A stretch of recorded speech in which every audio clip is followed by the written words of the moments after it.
بسم اللہ الرحمن الرحیم۔ ہماری زندگیاں جو ہیں یہ مکینیکل ہوتی جا رہی ہیں۔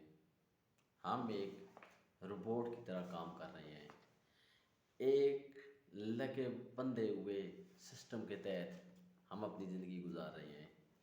اس میں کوئی ہم چینجنگ کرنے کی کوشش نہیں کر رہے، کوئی اپنی زندگی کو خوبصورت انداز میں انجوائے ہم نہیں کر رہے۔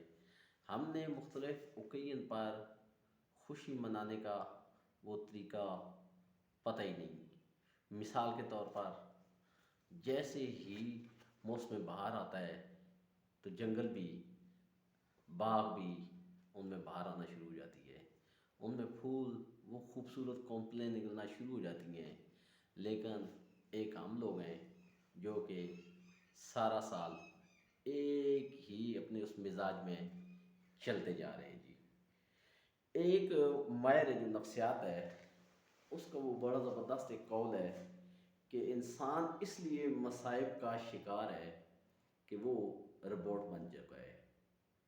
اگر آپ دیکھیں نا، صبح اٹھتے ہوئے اگر کسی شاعر کی نظر وہ اس پتے یا اس ٹہنیوں پر پڑ جاتی ہے جس کے اوپر اوس یعنی ڈیو یا شبنم گری ہوتی ہے، تو اس کے اندر وہ جو شاعری ہے نا وہ بہنا شروع کر دیتی ہے۔ اس کو منظر ہی بڑا خوبصورت لگنا شروع ہو جاتا ہے۔ لیکن ہم جب جنگل میں جاتے ہیں تو ہم جنگل میں کیا دیکھتے ہیں کہ ہرا بھرا جنگل ہے، اس میں سے ہمیں لکڑی مل جائے گی، کتنی زیادہ لکڑی ہے۔